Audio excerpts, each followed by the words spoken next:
ತಲೆಬುರುಡೆ ಕೇಸ್ನಲ್ಲಿ ದಿನಕ್ಕೊಂದು ತಿರುವು, ದಿನಕ್ಕೊಂದು ಟ್ವಿಸ್ಟ್ಗಳು ಸಿಗ್ತಾ ಹೋಗ್ತಾ ಇದೆ.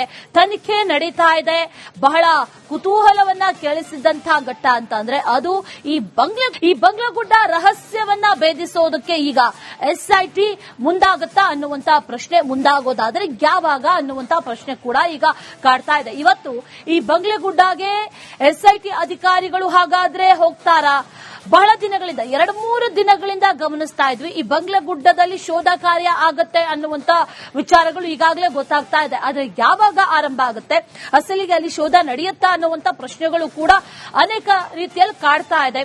ಇವತ್ತು ಬಂಗ್ಲಗುಡ್ಡದಲ್ಲಿ ಪರಿಶೀಲನೆಯನ್ನ ನಡೆಸೋದಕ್ಕೆ ತೀರ್ಮಾನವನ್ನ ಮಾಡಲಾಗಿದೆ ಅನ್ನುವಂತ ಮಾಹಿತಿ. ಆರಂಭದಲ್ಲಿ 2-3 ದಿನಗಳ ಹಿಂದೆ ಗಮನಿಸಿದಂತಹ ಸಂದರ್ಭದಲ್ಲಿ ಇನ್ನೇನು ಶೋಧ ಕಾರ್ಯವನ್ನ ಮಾಡಬೇಕು ಅಂತ ಎಸ್ಐಟಿ ಅಧಿಕಾರಿಗಳು ಎಲ್ಲಾ ರೀತಿಯ ಸಿದ್ಧತೆಗಳನ್ನ ಮಾಡಿಕೊಂಡಿದ್ರು. ಪಂಚಾಯತ್ಗೂ ಕೂಡ ಇದರ ಬಗ್ಗೆ ಮಾಹಿತಿಯನ್ನ ಕೊಟ್ಟಿದ್ರು. ಕಾರ್ಮಿಕರು ಕೂಡ ರೆಡಿಯಾಗಿದ್ರು. ಆದ್ರೆ ಆ ನಂತರದಲ್ಲಿ ಅರಣ್ಯ ಇಲಾಖೆಯ ಪರ್ಮಿಷನ್ ತಗೊಳ್ಬೇಕು ಅಂತ ಗೊತ್ತಾಯಿತು. ಅದು ರಕ್ಷಿತ ಅರಣ್ಯ ಅನ್ನುವಂತ ನಿಟ್ಟಿನಲ್ಲಿ ಆ ನಂತರದಲ್ಲಿ ಈ ಅರಣ್ಯ ಇಲಾಖೆಯಿಂದ ಸರ್ವೆ ಕಾರ್ಯವನ್ನ ಕೂಡ ಮಾಡೋದಕ್ಕೆ ಮುಂದಾದ್ರು.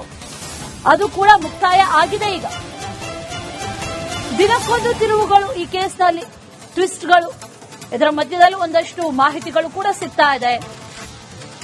ಬಹಳ ಇಂಟ್ರೆಸ್ಟಿಂಗ್ ಅಂತ ಅಂದ್ರೆ ಈ ಬಂಗ್ಲಗುಡ್ಡ ರಹಸ್ಯ, ಇಲ್ಲಿ ಈ ರಹಸ್ಯವನ್ನ ಭೇದಿಸೋದಕ್ಕೆ ಎಸ್ಐಟಿ ಅಧಿಕಾರಿಗಳು ಮುಂದಾಗಿದ್ದಾರೆ. ವಿಠಲ್ಗೌಡ ಸಾಕಷ್ಟು ಆರೋಪಗಳನ್ನ ಮಾಡಿದ್ದಾರೆ. ನಾನು ಈ ಜಾಗದಲ್ಲಿ ಬಂಗ್ಲಗುಡ್ಡದಲ್ಲಿ ಕಣ್ಣಾರೆ ಮಹಜರು ನಡೆಸುವಂತಹ ಸಂದರ್ಭದಲ್ಲಿ 4ರಿಂದ 5 ಶವಗಳನ್ನ ಅಂದ್ರೆ ಮೂಳೆಗಳನ್ನ ಗಮನಿಸಿದ್ದೇನೆ, ಅಸ್ಥಿಪಂಜರಗಳನ್ನ ಗಮನಿಸಿದ್ದೇನೆ. ಎಸ್ಐಟಿ ಅಧಿಕಾರಿ ಹೇಳಿದ್ರೆ ನಾನು ಕರ್ಕೊಂಡು ಹೋಗಿ ತೋರಿಸ್ತೀನಿ ಅಂದಿದ್ದ.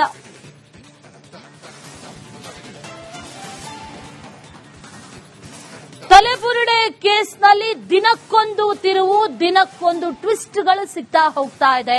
ತನಿಖೆ ನಡೀತಾ ಇದೆ. ಬಹಳ ಕುತೂಹಲವನ್ನ ಕೇಳಿಸಿದಂತಹ ಘಟ್ಟ ಅಂತ ಅಂದ್ರೆ ಅದು ಈ ಬಂಗ್ಲಗುಡ್ಡ ರಹಸ್ಯವನ್ನ ಭೇದಿಸೋದಕ್ಕೆ ಈಗ ಎಸ್ಐಟಿ ಮುಂದಾಗುತ್ತಾ ಅನ್ನುವಂತ ಪ್ರಶ್ನೆ, ಮುಂದಾಗೋದಾದ್ರೆ ಯಾವಾಗ ಅನ್ನುವಂತ ಪ್ರಶ್ನೆ ಕೂಡ ಈಗ ಕಾಡ್ತಾ ಇದೆ. ಇವತ್ತು ಈ ಬಂಗ್ಲಗುಡ್ಡಗೆ ಎಸ್ಐಟಿ ಅಧಿಕಾರಿಗಳು ಹಾಗಾದ್ರೆ ಹೋಗ್ತಾರಾ? ಬಹಳ ದಿನಗಳಿಂದ 2-3 ದಿನಗಳಿಂದ ಗಮನಿಸ್ತಾ ಇದ್ವಿ. ಈ ಬಂಗ್ಲಗುಡ್ಡದಲ್ಲಿ ಶೋಧ ಕಾರ್ಯ ಆಗತ್ತೆ ಅನ್ನುವಂತ ವಿಚಾರಗಳು ಈಗಾಗಲೇ ಗೊತ್ತಾಗ್ತಾ ಇದೆ. ಆದ್ರೆ ಯಾವಾಗ ಆರಂಭ ಆಗುತ್ತೆ, ಅಸಲಿಗೆ ಅಲ್ಲಿ ಶೋಧ ನಡೆಯುತ್ತಾ ಅನ್ನುವಂತ ಪ್ರಶ್ನೆಗಳು ಕೂಡ ಅನೇಕ ರೀತಿಯಲ್ಲಿ ಕಾಡ್ತಾ ಇದೆ. ಇವತ್ತು ಬಂಗ್ಲಗುಡ್ಡದಲ್ಲಿ ಪರಿಶೀಲನೆಯನ್ನ ನಡೆಸೋದಕ್ಕೆ ತೀರ್ಮಾನವನ್ನ ಮಾಡಲಾಗಿದೆ ಅನ್ನುವಂತ ಮಾಹಿತಿ. ಆರಂಭದಲ್ಲಿ 2-3 ದಿನಗಳ ಹಿಂದೆ ಗಮನಿಸಿದಂತಹ ಸಂದರ್ಭದಲ್ಲಿ ಇನ್ನೇನು ಶೋಧ ಕಾರ್ಯವನ್ನ ಮಾಡಬೇಕು ಅಂತ ಎಸ್ಐಟಿ ಅಧಿಕಾರಿಗಳು ಎಲ್ಲಾ ರೀತಿಯ ಸಿದ್ಧತೆಗಳನ್ನ ಮಾಡಿಕೊಂಡಿದ್ರು. ಪಂಚಾಯತ್ಗೂ ಕೂಡ ಇದರ ಬಗ್ಗೆ ಮಾಹಿತಿಯನ್ನ ಕೊಟ್ಟಿದ್ರು. ಕಾರ್ಮಿಕರು ಕೂಡ ರೆಡಿಯಾಗಿದ್ರು. ಆದ್ರೆ ಆ ನಂತರದಲ್ಲಿ ಅರಣ್ಯ ಇಲಾಖೆಯ ಪರ್ಮಿಷನ್ ತಗೊಳ್ಬೇಕು ಅಂತ ಗೊತ್ತಾಯಿತು. ಅದು ರಕ್ಷಿತ ಅರಣ್ಯ ಅನ್ನುವಂತ ನಿಟ್ಟಿನಲ್ಲಿ ಆ ನಂತರದಲ್ಲಿ ಈ ಅರಣ್ಯ ಇಲಾಖೆಯಿಂದ ಸರ್ವೆ ಕಾರ್ಯವನ್ನ ಕೂಡ ಮಾಡೋದಕ್ಕೆ ಮುಂದಾದ್ರು. ಅದು ಕೂಡ ಮುಕ್ತಾಯ ಆಗಿದೆ. ಈಗ ದಿನಕ್ಕೊಂದು ತಿರುವುಗಳು, ಈ ಕೇಸ್ನಲ್ಲಿ ಟ್ವಿಸ್ಟ್ಗಳು, ಇದರ ಮಧ್ಯದಲ್ಲಿ ಒಂದಷ್ಟು ಮಾಹಿತಿಗಳು ಕೂಡ ಸಿಗ್ತಾ ಇದೆ.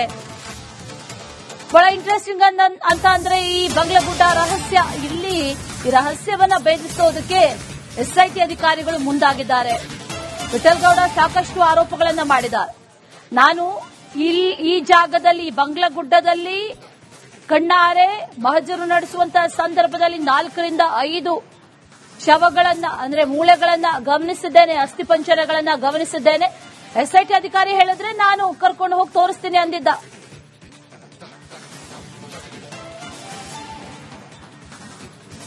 ತಲೆಬುರುಡೆ ಕೇಸ್ನಲ್ಲಿ ದಿನಕ್ಕೊಂದು ತಿರುವು, ದಿನಕ್ಕೊಂದು ಟ್ವಿಸ್ಟ್ಗಳು ಸಿಗ್ತಾ ಹೋಗ್ತಾ ಇದೆ. ತನಿಖೆ ನಡೀತಾ ಇದೆ. ಬಹಳ ಕುತೂಹಲವನ್ನ ಕೇಳಿಸಿದಂತಹ ಘಟ್ಟ ಅಂತ ಅಂದ್ರೆ ಅದು ಈ ಬಂಗ್ಲಗುಡ್ಡ ರಹಸ್ಯವನ್ನ ಭೇದಿಸೋದಕ್ಕೆ ಈಗ ಎಸ್ಐಟಿ ಮುಂದಾಗುತ್ತಾ ಅನ್ನುವಂತ ಪ್ರಶ್ನೆ, ಮುಂದಾಗೋದಾದ್ರೆ ಯಾವಾಗ ಅನ್ನುವಂತ ಪ್ರಶ್ನೆ ಕೂಡ ಈಗ ಕಾಡ್ತಾ ಇದೆ. ಇವತ್ತು ಈ ಬಂಗ್ಲಗುಡ್ಡಗೆ ಎಸ್ಐಟಿ ಅಧಿಕಾರಿಗಳು ಹಾಗಾದ್ರೆ ಹೋಗ್ತಾರಾ? ಬಹಳ ದಿನಗಳಿಂದ 2-3 ದಿನಗಳಿಂದ ಗಮನಿಸ್ತಾ ಇದ್ವಿ. ಈ ಬಂಗ್ಲಗುಡ್ಡದಲ್ಲಿ ಶೋಧ ಕಾರ್ಯ ಆಗತ್ತೆ ಅನ್ನುವಂತ ವಿಚಾರಗಳು ಈಗಾಗಲೇ ಗೊತ್ತಾಗ್ತಾ ಇದೆ. ಆದ್ರೆ ಯಾವಾಗ ಆರಂಭ ಆಗುತ್ತೆ, ಅಸಲಿಗೆ ಅಲ್ಲಿ ಶೋಧ ನಡೆಯುತ್ತಾ ಅನ್ನುವಂತ ಪ್ರಶ್ನೆಗಳು ಕೂಡ ಅನೇಕ ರೀತಿಯಲ್ಲಿ ಕಾಡ್ತಾ ಇದೆ. ಇವತ್ತು ಬಂಗ್ಲಗುಡ್ಡದಲ್ಲಿ ಪರಿಶೀಲನೆಯನ್ನ ನಡೆಸೋದಕ್ಕೆ ತೀರ್ಮಾನವನ್ನ ಮಾಡಲಾಗಿದೆ ಅನ್ನುವಂತ ಮಾಹಿತಿ. ಆರಂಭದಲ್ಲಿ 2-3 ದಿನಗಳ ಹಿಂದೆ ಗಮನಿಸಿದಂತಹ ಸಂದರ್ಭದಲ್ಲಿ ಇನ್ನೇನು ಶೋಧ ಕಾರ್ಯವನ್ನ ಮಾಡಬೇಕು ಅಂತ ಎಸ್ಐಟಿ ಅಧಿಕಾರಿಗಳು ಎಲ್ಲಾ ರೀತಿಯ ಸಿದ್ಧತೆಗಳನ್ನ ಮಾಡಿಕೊಂಡಿದ್ರು. ಪಂಚಾಯತ್ಗೂ ಕೂಡ ಇದರ ಬಗ್ಗೆ ಮಾಹಿತಿಯನ್ನ ಕೊಟ್ಟಿದ್ರು. ಕಾರ್ಮಿಕರು ಕೂಡ ರೆಡಿಯಾಗಿದ್ರು. ಆದ್ರೆ ಆ ನಂತರದಲ್ಲಿ ಅರಣ್ಯ ಇಲಾಖೆಯ ಪರ್ಮಿಷನ್ ತಗೊಳ್ಬೇಕು ಅಂತ ಗೊತ್ತಾಯಿತು. ಅದು ರಕ್ಷಿತ ಅರಣ್ಯ ಅನ್ನುವಂತ ನಿಟ್ಟಿನಲ್ಲಿ ಆ ನಂತರದಲ್ಲಿ ಈ ಅರಣ್ಯ ಇಲಾಖೆಯಿಂದ ಸರ್ವೆ ಕಾರ್ಯವನ್ನ ಕೂಡ ಮಾಡೋದಕ್ಕೆ ಮುಂದಾದ್ರು. ಅದು ಕೂಡ ಮುಕ್ತಾಯ ಆಗಿದೆ. ಈಗ ದಿನಕ್ಕೊಂದು ತಿರುವುಗಳು ಈ ಕೇಸ್ನಲ್ಲಿ, ಟ್ವಿಸ್ಟ್ಗಳು. ಇದರ ಮಧ್ಯದಲ್ಲಿ ಒಂದಷ್ಟು ಮಾಹಿತಿಗಳು ಕೂಡ ಸಿಗ್ತಾ ಇದೆ. ಬಹಳ ಇಂಟ್ರೆಸ್ಟಿಂಗ್ ಅಂತ ಅಂದ್ರೆ ಈ ಬಂಗ್ಲಗುಡ್ಡ ರಹಸ್ಯ, ಇಲ್ಲಿ ಈ ರಹಸ್ಯವನ್ನ ಭೇದಿಸೋದಕ್ಕೆ ಎಸ್ಐಟಿ ಅಧಿಕಾರಿಗಳು ಮುಂದಾಗಿದ್ದಾರೆ. ವಿಠಲ್ಗೌಡ ಸಾಕಷ್ಟು ಆರೋಪಗಳನ್ನ ಮಾಡಿದ್ದಾರೆ. ನಾನು ಈ ಜಾಗದಲ್ಲಿ ಬಂಗ್ಲಗುಡ್ಡದಲ್ಲಿ ಕಣ್ಣಾರೆ ಮಹಜರು ನಡೆಸುವಂತಹ ಸಂದರ್ಭದಲ್ಲಿ 4 ರಿಂದ 5 ಶವಗಳನ್ನ ಅಂದ್ರೆ ಮೂಳೆಗಳನ್ನ ಗಮನಿಸಿದ್ದೇನೆ, ಅಸ್ಥಿಪಂಜರಗಳನ್ನ ಗಮನಿಸಿದ್ದೇನೆ. ಎಸ್ಐಟಿ ಅಧಿಕಾರಿ ಹೇಳಿದ್ರೆ ನಾನು ಕರ್ಕೊಂಡು ಹೋಗಿ ತೋರಿಸ್ತೀನಿ ಅಂದಿದ್ದ.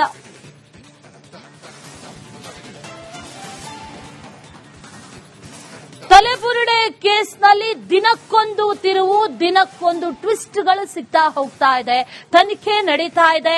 ಬಹಳ ಕುತೂಹಲವನ್ನ ಕೇಳಿಸಿದಂತಹ ಘಟ್ಟ ಅಂತ ಅಂದ್ರೆ ಅದು ಈ ಬಂಗ್ಲಗುಡ್ಡ ರಹಸ್ಯವನ್ನ ಭೇದಿಸೋದಕ್ಕೆ ಈಗ ಎಸ್ಐಟಿ ಮುಂದಾಗುತ್ತಾ ಅನ್ನುವಂತ ಪ್ರಶ್ನೆ, ಮುಂದಾಗೋದಾದ್ರೆ ಯಾವಾಗ ಅನ್ನುವಂತ ಪ್ರಶ್ನೆ ಕೂಡ ಈಗ ಕಾಡ್ತಾ ಇದೆ. ಇವತ್ತು ಈ ಬಂಗ್ಲಗುಡ್ಡಗೆ ಎಸ್ಐಟಿ ಅಧಿಕಾರಿಗಳು ಹಾಗಾದ್ರೆ ಹೋಗ್ತಾರಾ?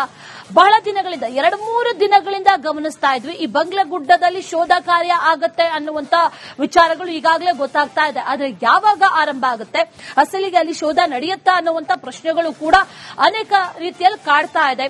ಇವತ್ತು ಬಂಗ್ಲಗುಡ್ಡದಲ್ಲಿ ಪರಿಶೀಲನೆಯನ್ನ ನಡೆಸೋದಕ್ಕೆ ತೀರ್ಮಾನವನ್ನ ಮಾಡಲಾಗಿದೆ ಅನ್ನುವಂತ ಮಾಹಿತಿ. ಆರಂಭದಲ್ಲಿ 2-3 ದಿನಗಳ ಹಿಂದೆ ಗಮನಿಸಿದಂತಹ ಸಂದರ್ಭದಲ್ಲಿ ಇನ್ನೇನು ಶೋಧ ಕಾರ್ಯವನ್ನ ಮಾಡಬೇಕು ಅಂತ ಎಸ್ಐಟಿ ಅಧಿಕಾರಿಗಳು ಎಲ್ಲಾ ರೀತಿಯ ಸಿದ್ಧತೆಗಳನ್ನ ಮಾಡಿಕೊಂಡಿದ್ರು. ಪಂಚಾಯತ್ಗೂ ಕೂಡ ಇದರ ಬಗ್ಗೆ ಮಾಹಿತಿಯನ್ನ ಕೊಟ್ಟಿದ್ರು. ಕಾರ್ಮಿಕರು ಕೂಡ ರೆಡಿಯಾಗಿದ್ರು. ಆದ್ರೆ ಆ ನಂತರದಲ್ಲಿ ಅರಣ್ಯ ಇಲಾಖೆಯ ಪರ್ಮಿಷನ್ ತಗೊಳ್ಬೇಕು ಅಂತ ಗೊತ್ತಾಯಿತು. ಅದು ರಕ್ಷಿತ ಅರಣ್ಯ ಅನ್ನುವಂತ ನಿಟ್ಟಿನಲ್ಲಿ ಆ ನಂತರದಲ್ಲಿ ಈ ಅರಣ್ಯ ಇಲಾಖೆಯಿಂದ ಸರ್ವೆ ಕಾರ್ಯವನ್ನ ಕೂಡ ಮಾಡೋದಕ್ಕೆ ಮುಂದಾದ್ರು. ಅದು ಕೂಡ ಮುಕ್ತಾಯ ಆಗಿದೆ. ಈಗ ದಿನಕ್ಕೊಂದು ತಿರುವುಗಳು ಈ ಕೇಸ್ನಲ್ಲಿ, ಟ್ವಿಸ್ಟ್ಗಳು. ಇದರ ಮಧ್ಯದಲ್ಲಿ ಒಂದಷ್ಟು ಮಾಹಿತಿಗಳು ಕೂಡ ಸಿಗ್ತಾ ಇದೆ. ಬಹಳ ಇಂಟ್ರೆಸ್ಟಿಂಗ್ ಅಂತ ಅಂದ್ರೆ ಈ ಬಂಗ್ಲಗುಡ್ಡ ರಹಸ್ಯ, ಇಲ್ಲಿ ಈ ರಹಸ್ಯವನ್ನ ಭೇದಿಸೋದಕ್ಕೆ ಎಸ್ಐಟಿ ಅಧಿಕಾರಿಗಳು ಮುಂದಾಗಿದ್ದಾರೆ. ವಿಠಲ್ಗೌಡ ಸಾಕಷ್ಟು ಆರೋಪಗಳನ್ನ ಮಾಡಿದ್ದಾರೆ. ನಾನು ಈ ಜಾಗದಲ್ಲಿ ಬಂಗ್ಲಗುಡ್ಡದಲ್ಲಿ ಕಣ್ಣಾರೆ ಮಹಜರು ನಡೆಸುವಂತಹ ಸಂದರ್ಭದಲ್ಲಿ 4 ರಿಂದ 5 ಶವಗಳನ್ನ ಅಂದ್ರೆ ಮೂಳೆಗಳನ್ನ ಗಮನಿಸಿದ್ದೇನೆ, ಅಸ್ಥಿಪಂಜರಗಳನ್ನ ಗಮನಿಸಿದ್ದೇನೆ. ಎಸ್ಐಟಿ ಅಧಿಕಾರಿ ಹೇಳಿದ್ರೆ ನಾನು ಕರ್ಕೊಂಡು ಹೋಗಿ ತೋರಿಸ್ತೀನಿ ಅಂದಿದ್ದ.